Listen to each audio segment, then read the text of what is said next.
Now, the greatest radio shows of all time. Suspense. The Shadow Node. Washington calling David Harding, Counter-Spy. Classic radio theater. The Great Gildersleeve. Fibber McGee and Molly. Dragnet. Gunsmoke. The Lone Ranger. Now, step back into a time machine with your host, Wyatt Cox. Good evening, friends of the Inner Sanctum. Thanks to our listeners who have used the Buy Me a Coffee function on our webpage, we have a whole new run of Casey Crime Photographer going back 75 years, October 16th, 1947, an episode entitled The Camera Bug. Thanks for tuning in on this Sunday, 16th day of October, 289th day of the year, 76 days remaining until we get to 2023. Portland, Maine burned by the British on this date in 1775. George Washington captured Yorktown on this date in 1781. Marie Antoinette, the wife of Louis XVI, guillotined at the height of the French Revolution in 1793. John Brown led the raid on Harper's Ferry, West Virginia in 1859. Brigham Young University, founded in Provo, Utah in 1875. The Walt Disney Company, founded on this date in 1923. 1962, the Cuban Missile Crisis between the U.S. and Cuba began. In 1962 and 1966, the Beach Boys' Good Vibrations exploded on the record charts. Good Vibrations was just something that came up out of our subconscious or group consciousness. Brian's always been uncannily timely in that respect with his music and with his feelings. Mike Love on the process of recording the hit. The song's success earned the Beach Boys a Grammy nomination for Best Vocal Group Performance in 1966. The record eventually inducted into the Grammy Hall of Fame in 1994, voted number 1 in Mojo's Top 100 Records of All Time and number 6 on Rolling Stone's 500 Greatest Songs of All Time, and included also in the Rock and Roll Hall of Fame 500 Songs That Shaped Rock and Roll. Good Vibrations hitting the charts on this date in 1966.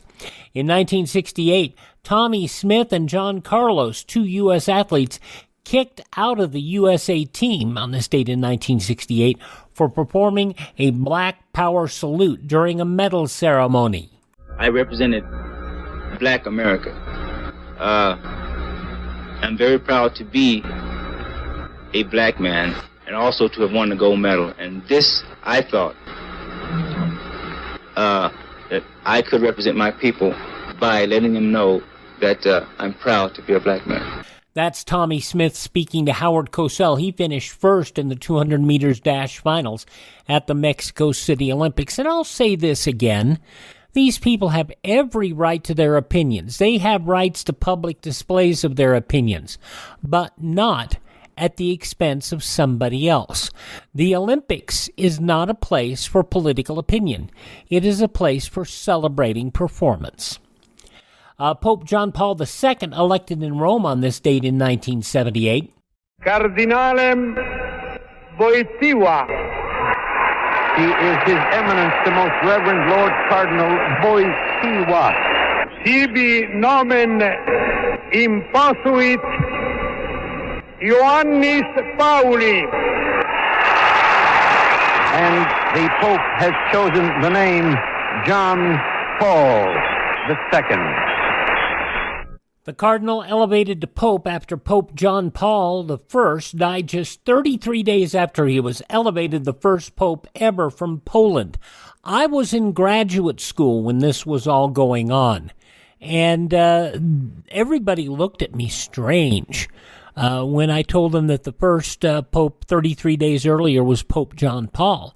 And they said, a Polish Pope? Yeah.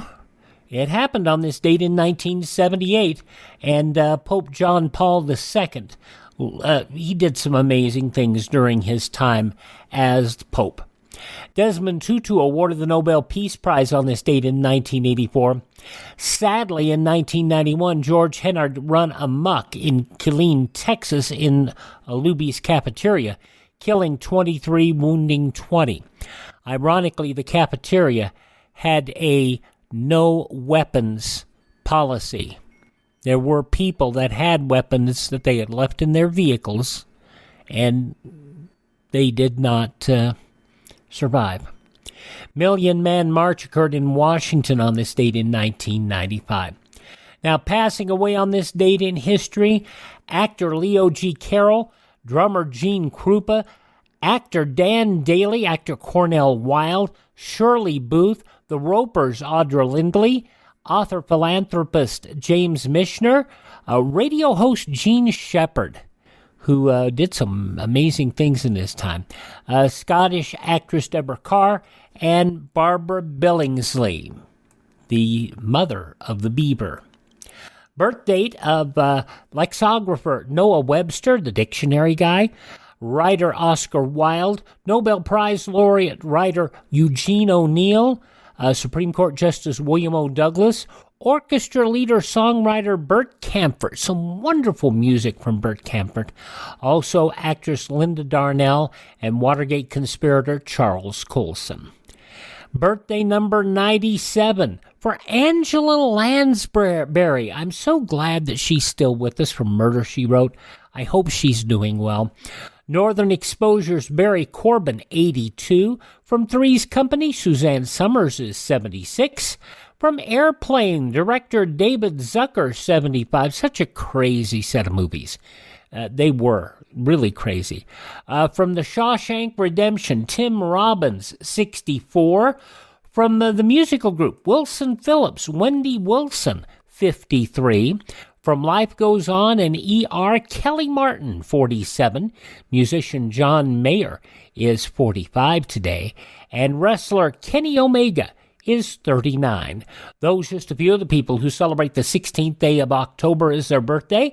And if this is your birthday, happy birthday to you. Happy birthday, happy birthday. Happy birthday to you.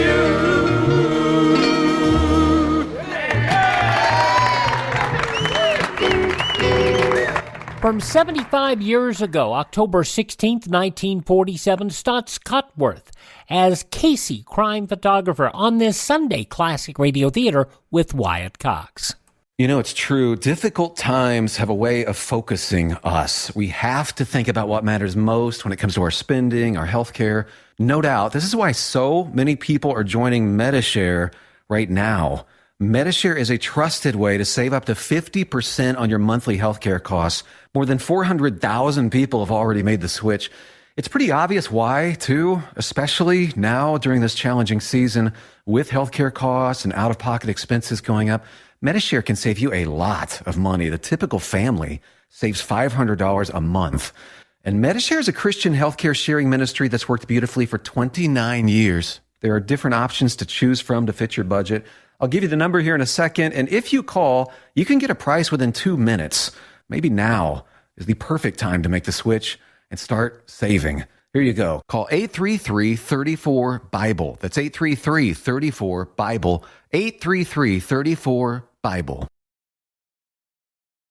Now on Classic Radio Theater with Wyatt Cox, Staats Cotsworth as Casey, crime photographer, with his reporter, played by Jan Miner. This was originally broadcast, Jan Miner, you remember her, the Palmolive lady, originally broadcast 75 years ago, October 16th, 1947. The Anchor Hocking Glass Corporation brings you Crime Photographer.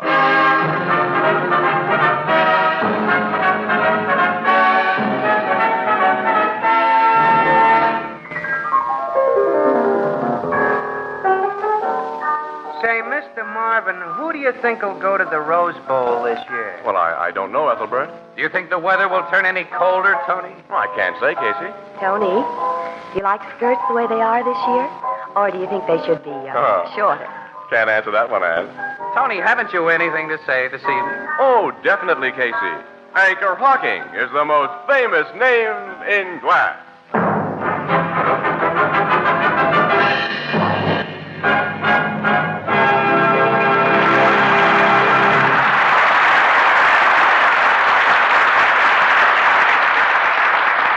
Good evening, evening, ladies and gentlemen. This is Tony Marvin. Every week at this time, the Anchor Hocking Glass Corporation of Lancaster, Ohio, and its more than 10,000 employees bring you another adventure of Casey, crime photographer, ace cameraman who covers the crime news of a great city. Written by Alonzo Dean Cole, our adventure for tonight, The Camera Bug.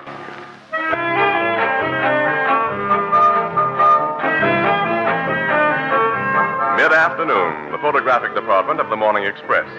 Casey sits sprawled at his battered desk, wearing the scowl of a man who began his day with a dull razor and cold coffee.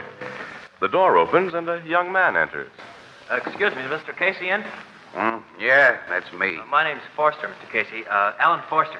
I've heard a lot about you. Yeah, I know. I'm on all the sucker lists. What are you selling? Oh, nothing. That is, well, you see, I'm a photographer. Huh? Who isn't? Sometimes I think every guy in the world is a camera bug. What's on your mind? Looking for a job?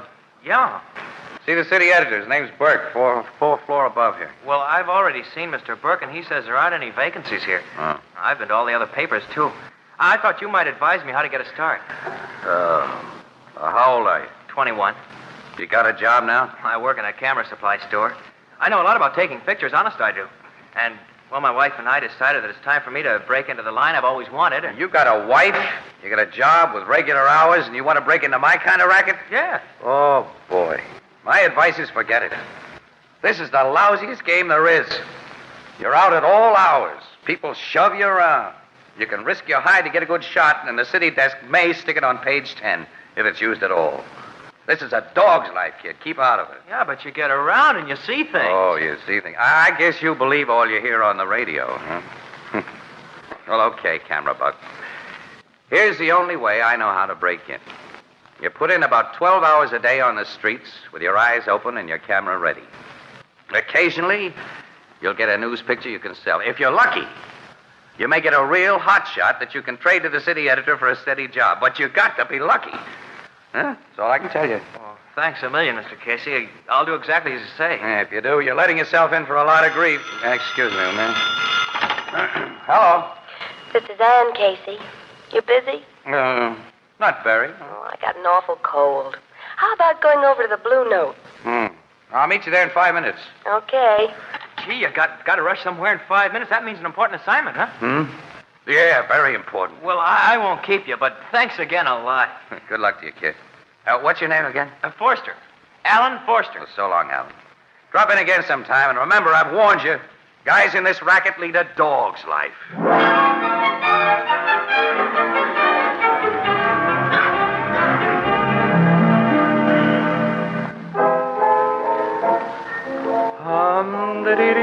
Another small beer, Ethelbert. How about you, Annie? Something that's good for your cold, huh? No. I feel fine now, Casey. We've been here half an hour. We better go back to the office. Annie sounds like a frog. Well, don't worry, Froggy. City desk knows where we are. Burke will phone if anybody calls or anything comes up. Pretty soft for you two, I'd say. Wished I was in a business where I could take time off in the middle of an afternoon. Hey, listen to this guy, Annie, will you? You should have the kind of job we have, Ethelbert. That's right. Sure. I hear you crabbing about it all the time. But you should endure what us bartenders goes through. How'd you like to wash and wipe 1 million glasses every day? And flush out the beer pipes? And answer the... Yeah. Oh, excuse me, the telephone. Yeah. Blue Note Cafe, Ethelbert speaking. Hey, there here, Mr. Burke. Just a minute. Uh-oh. Your city desk, Casey. All right, give me. Casey speaking. Now, Burke, we're not always here. It just seems like always. Okay. Yeah, I got it. 12th Street, just south of Locust. Homicide Bureau's already on the job, huh? Well, you know, when you get a delayed report like this, we can't bring you anything that everybody else hasn't already gotten ahead of us. Okay, we're on our way. Goodbye. What is it, Casey? Come on, Annie. We got to see what some shooting's about. Shooting? Yep, slight case of murder, Ethelbert. Goodbye, pal. So long. Say, Casey, you didn't pay. Oh, well, bartending's a dog's life.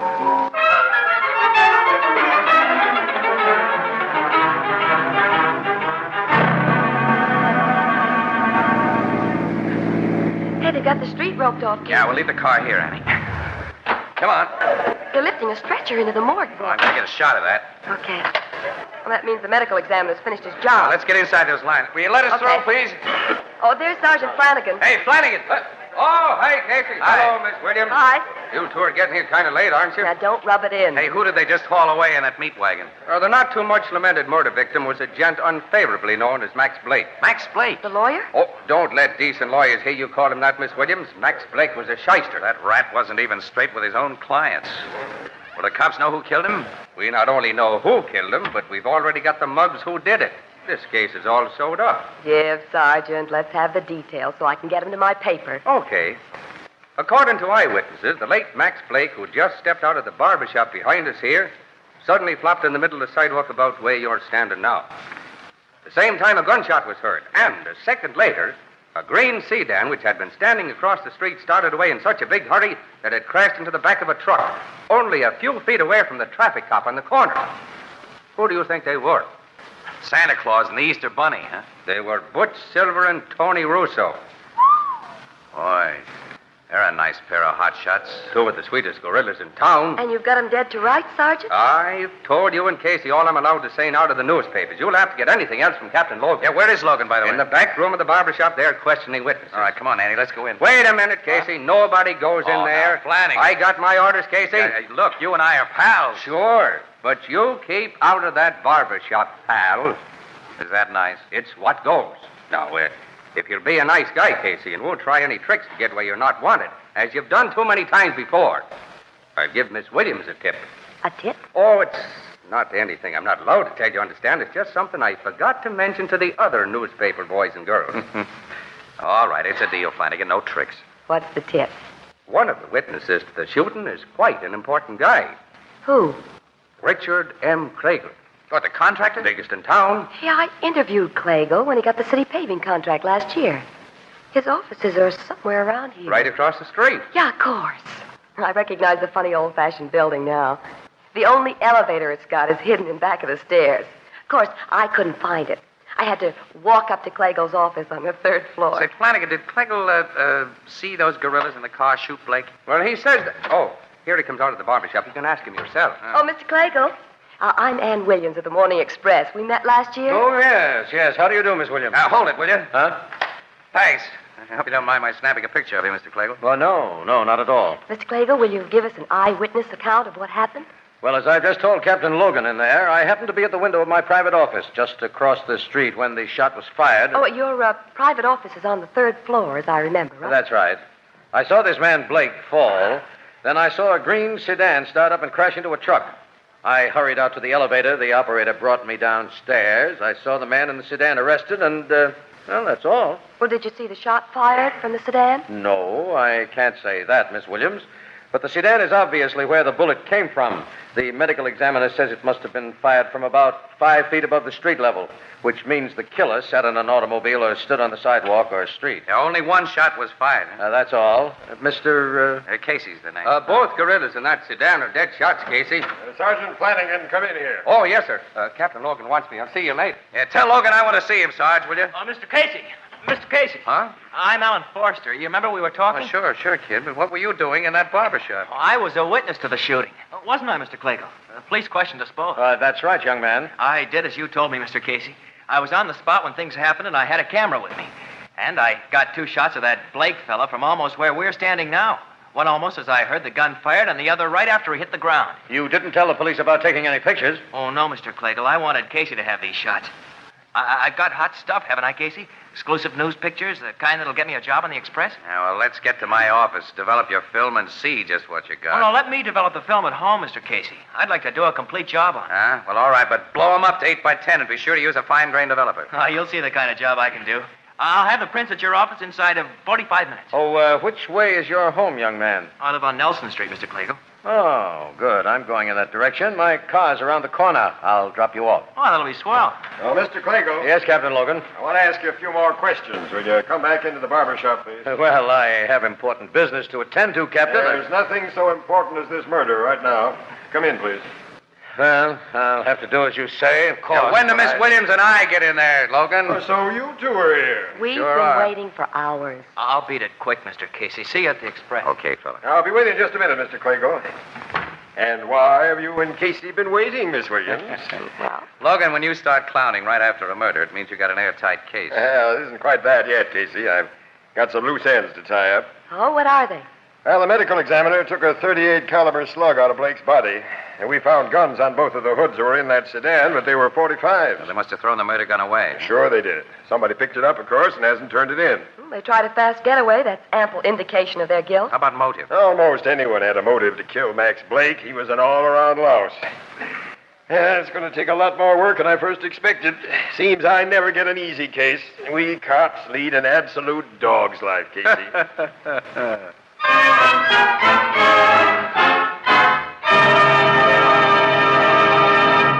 Our story will continue in just a moment. Casey Crime Photographer, now a mostly forgotten media franchise from 1934 all the way into the 60s, featured in radio, film, theater, novels, magazines, comic books, and television. Casey Crime Photographer began on radio under a variety of names: Crime Photographer, Flash Gun Casey, Casey Press Photographer, and as you hear it here, Casey Crime Photographer on CBS, October 16th, 1947, here on Classic Radio Theater with Wyatt Cox. The news from 75 years ago today comes up next.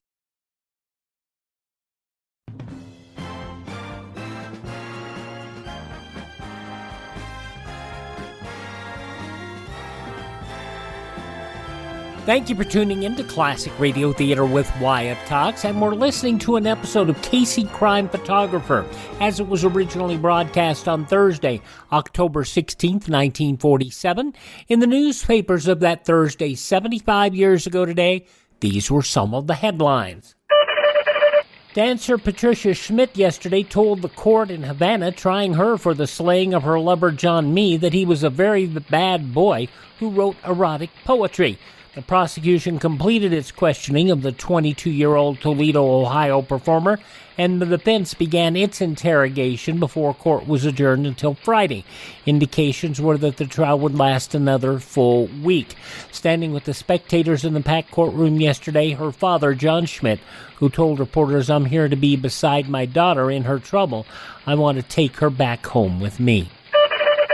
France's strike wave grew more and threatening yesterday, and the government was purportedly preparing drastic measures, including operation of the Paris subway system by troops, in order to break the capital's transportation tie-up, while millions of footsore Parisians walked to and from work. The communist-dominated General Confederation of Labor called on the entire working class throughout France to actively support the strike of subway and bus workers in the capital. New demands for rationing and price control heard yesterday as the cost of living in the U.S. appeared headed toward a record peak. Both the CIO and Mayor O'Dwyer of New York said Congress should restore food and price regulations, and Milton H. Reichman, the national commander of the Jewish war veterans, agreed it might be necessary. The Associated Press weighed wholesale price index advanced to 195.66, a third of a point above the previous all-time high of 195.31, established September 16. The base year, 1926, averaged 100. Heroic sailors of the Coast Guard cutter Bibb yesterday completed the perilous rescue of all 69 persons on a wave-battered flying boat ditched in mid-ocean and then sped through North Atlantic waters for port, with all survivors in fine spirits. Captain Paul B. Cronk, skipper of the Bibb, and his crew brought 17 men and a woman to safety at dawn, last of the 62 passengers and 7 crewmen to be taken off the huge flying boat, which fluttered to a landing near the cutter Tuesday when fuel ran low. Herbert S. Marks, general counsel of the Atomic Energy Commission since its creation in October of 1946, resigned yesterday, effective not later than November 30th, to return to his private law practice. President Truman drove to the Naval Hospital at Bethesda, Maryland yesterday to visit his Negro valet Arthur Prettyman, who is ill of pneumonia. Long a familiar figure around the White House, Prettyman valeted to the late President Franklin Delano Roosevelt, as well as to President Truman. In Wheeling, West Virginia, the city's municipal council plans a special meeting to select a successor to city manager William A. Henning, who resigned after an argument with the body over continuation of controlled gambling in the city. 22-year-old Phyllis Bynum, manager of a dry cleaning store in Columbus, Ohio, came to police headquarters yesterday after reading a newspaper story that her parents asked police help in their 2-year search for her. Mr. and Mrs. W.L. Bynum of Union City, Indiana, told authorities their daughter disappeared 2 years ago after she left home to attend high school. And in Sussex, Wisconsin, Alman Zilmer's search for his pet skunk, a project ordinarily as difficult as finding a tiger in a clothes closet, but complicated in this case by deodorization of the skunk, will be carried on, but with more caution. A neighbor recently handed Zilmer a bag, assuring him it contained the skunk, which had escaped. Neighbor was half right. Occupant of the bag, undeniably a skunk. The wrong one. And I'm sure the evidence was unpleasant, though some of the day's top news stories as reported in the newspapers of Thursday, October 16th, 1947.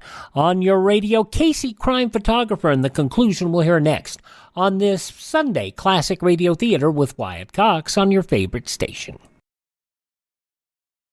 Monday on Classic Radio Theater, a short-run mutual program, I Was a Convict, from 76 years ago, October 17, 1946. It's entitled Bad Check, the Society for the Prevention of Crime, presenting a study in the difference between crime enforcement and crime prevention. Miss B is interviewed so we can learn why she committed the crime she's been convicted of and how society can keep it from happening again.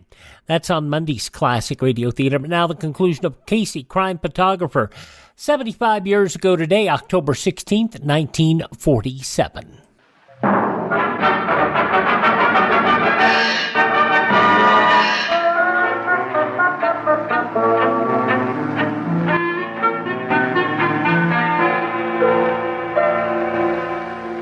I've got the prints for you, Mr. Casey. Told you I'd have them here in your office inside of 45 minutes. Yeah, you're a fast worker, Al. Oh, I'd have made it even sooner if a guy hadn't stopped me outside your building. Guy wanted to buy the pictures. Who? Oh, he's from another paper, the Globe. He offered me $200 for the shots I got. Well, how did the Globe know that you... Well, he said somebody who saw me take them tipped off a Globe reporter. Huh. That could happen, all right, I guess. But I wouldn't let him even see what I've got. These pictures are yours. Yeah, well, don't say that until we talk to City Desk. Burke might not go $200 worth. Oh, I don't care about that. It's a job I want. Well, let's see your prints. Come on. Yeah, here. Mm-hmm. Nice work, fella. You can really see Blake starting his fall in this one. The body's sagging, growing limp. Yeah, he just hit the ground in this one. I shot it as quick as I could wind the film and focus. Hey, these are worth $200 and a steady job here besides. Come on, we're going upstairs to Burke, and I'm going to tell him just that.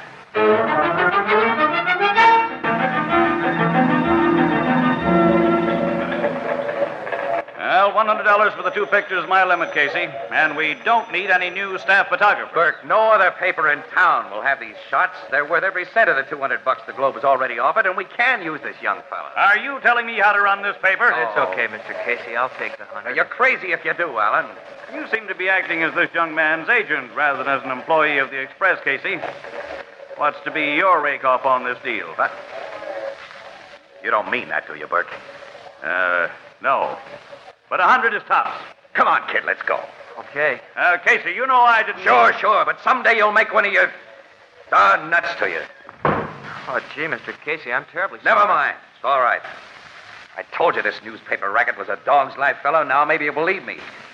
Take these pictures to the Globe and get you $200. Well, I hate Well, you'd be crazy to do anything else.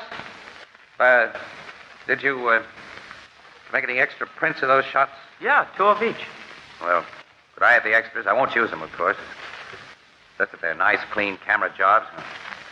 I'd like them to remember Bert by. Sure, here they are. Thanks. Now, take the others to your Globe guy right now. In this racket, a guy has to sell to the highest bidder. I tell you, it's a dog's life.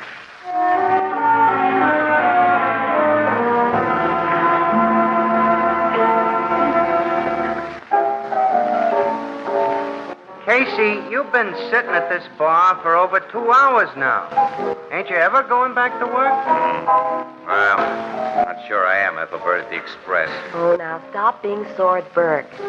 You know he's pretty decent sore underneath. Underneath. And I'm tired of digging underneath Burke to look for his good points. You know, for 2 cents, I'd go over to the Globe myself and strike Curtis for a job. Now, there's a city editor who knows values, and he's also an okay guy, too. Well, thank you very much, Casey. What? Mr. Curtis. Hello, Miss Williams. And when do you want to start work on the Globe, Casey? Well, I haven't exactly made up my mind to make any change, Mr. Curtis. You're just crabbing about something, eh? You'll never leave the Express. The Express is... Well, good paper. Okay. Yeah, but we sure let you pull one over on us today, getting those exclusive murder pictures for only $200. What exclusive murder pictures? The Blake killing, of course. Give Mr. Curtis a drink on me, Ethelbert, will you? Sure. Oh, excuse me, there's the bar phone. We didn't get any exclusive of the Blake killing. Well, you bought the stuff that Forster kid got. Forster kid? Sure, Alan Forster. He's a young camera bug. I never heard of him. You'll have to speak louder, ma'am. Wait a I can't minute. hear Say, what, Curtis, huh? didn't you send a guy from the Globe to buy those shots from... Casey, I haven't the vaguest idea of what you're talking about. The call's for you, Casey, and Mrs. Forster on the wire. Mrs. Forster? Uh-huh. You want to talk to her? I'll say I do. Miss Williams, will you be good enough, if you can, please, to tell me something? Hey, hello, Casey speaking. They told me at the Express to call this number, Mr. Casey. I'm Ellen Forster's wife. He's with you, isn't he? No. Oh, but you know where he is. No? Oh, that something's happened to him. Huh? What do you mean? Well, almost 3 hours ago, he phoned me at the place where I work about the pictures he'd taken of that murder. Yeah? He said he was going to develop them, then meet you and phone me back. But he didn't phone, and somebody's been in our apartment. Somebody's Well, I found the lock on our door broken, and the closet Alan uses for his darkroom, the things had been broken and knocked around. Has anything else in the apartment been disturbed? No, just the things in the darkroom. Oh, Mr. Casey, what do you think's happened to him? I don't know. But I'll do my best to locate your husband. Do you think you can? Now, take it easy and don't worry. Goodbye for now. Goodbye. Annie, come on. Excuse us, Mr. Curtis, will you? Where are we going, Casey? To my car across the street. Copies of those murder pictures are there in my equipment case. And I want to take a very careful look at them.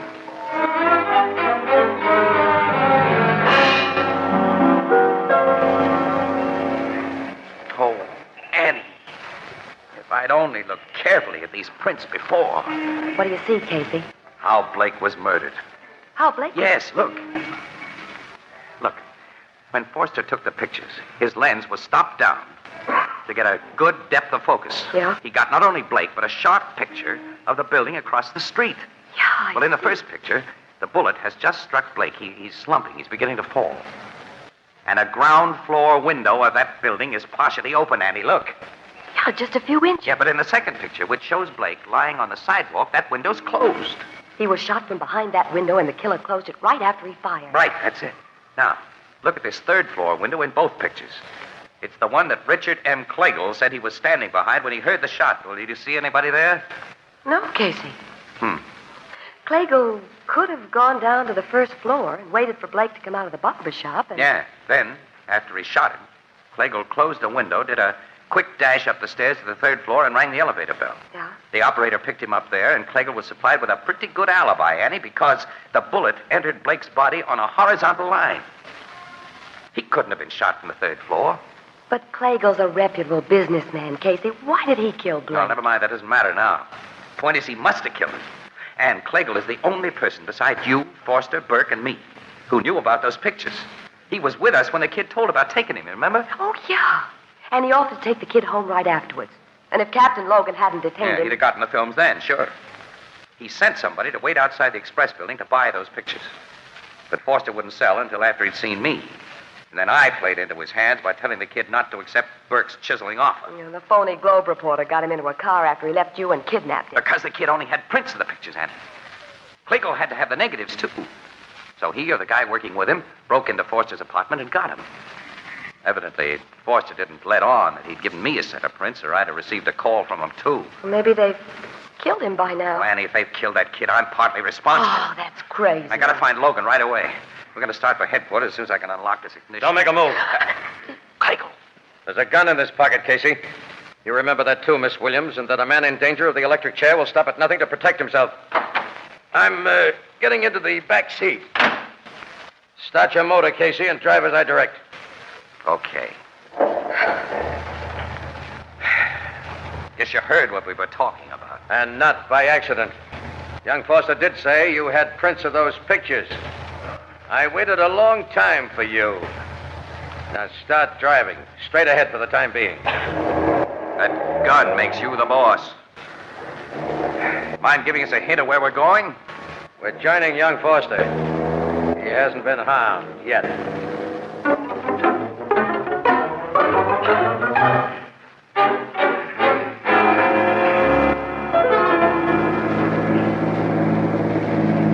Drive right up to that big door, Casey. Okay. What is this place? A little waterfront storage house I own, Miss Williams. Stop here, Casey. All right, now what?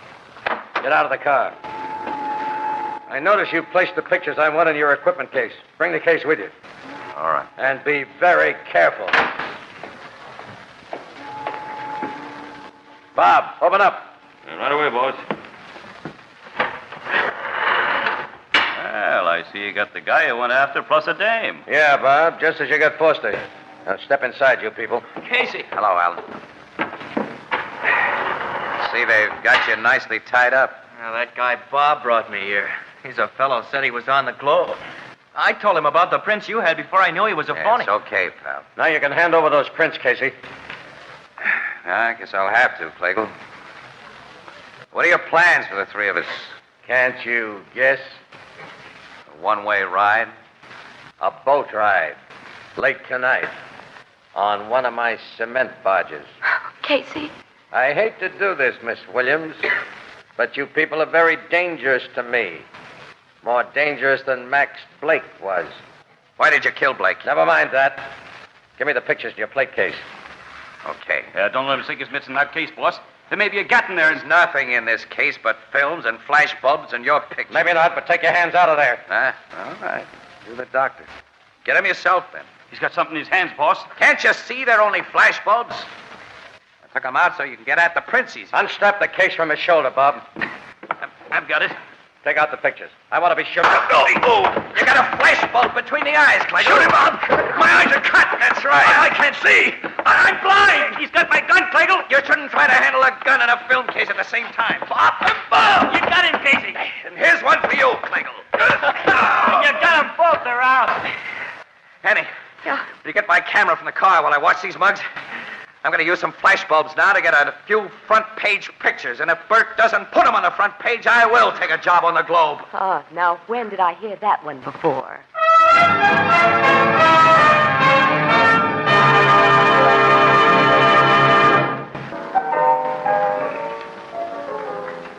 Why did Clagle kill that guy, Max Blake, Casey? Well, Ethelbert, shyster criminal lawyers like Blake are sometimes blackmailers. Well, Blake was.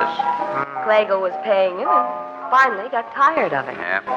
Clagle knew that Blake patronized the barber shop across from his office building and invariably went there on Saturday afternoon. All he had to do was to watch and to wait for him. See? He figured out a pretty good alibi from the elevator operator. He made it look better by bringing those two gunmen, Silver and Russo, to the neighborhood with a phony telephone message. Yeah, you see, they thought they were to meet somebody there. But Clagle had framed them as a pair of natural suspects. They knew that with their record, it wasn't healthy to be caught at the scene of a killing, so when they heard the shot, they tried to beat it, which made them really look guilty, you see? I see. After what the Forster kid went through, I guess he'll be glad to go on working in a store. Yeah? Oh, no. He's got the stuff it takes, the kid. Casey's browbeaten Burke into putting Alan Forster on the regular staff, Ethelbert. Yeah? Oh, well, he's taking the job on his own responsibility, though. Yes, sir. I've warned the kid. And now he's seen for himself that press photographers... Lead a dog's life. Yeah, that's right. We certainly do.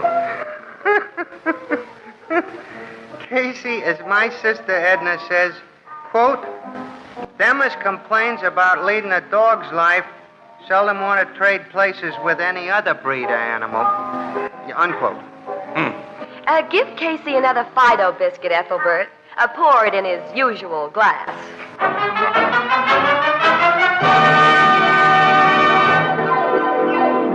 Crime Photographer, starring Staats Cotsworth as Casey, is brought to you each Thursday by the Anchor Hocking Glass Corporation, makers of Fire King Oven Glass, Anchor Glass Containers, Anchor Caps and Closures. All products of Anchor Hocking, the most famous name in glass.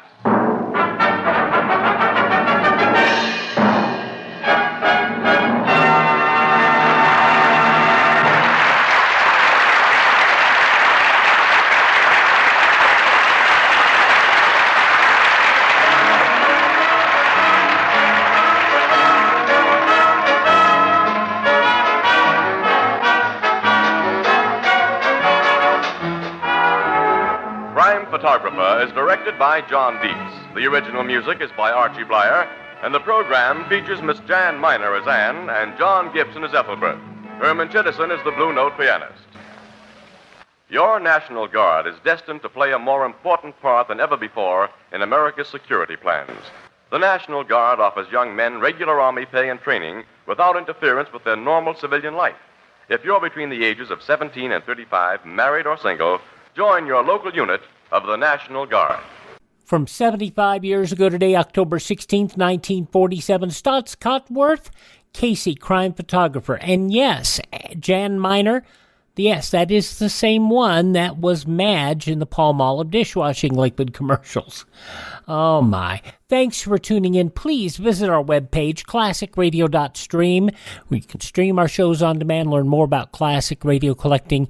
You can find our social media links there. You can find places where our podcasts are available for downloads. You can also contact me there. And if you like shows like this, which you bought, many of you help contribute to us to getting copies of Casey Crime Photographer. Buy me a coffee at the classicradio.stream. Classicradio.stream. Thank this station, support their advertisers, tell your friends the great radio shows are right here at this spot on the dial.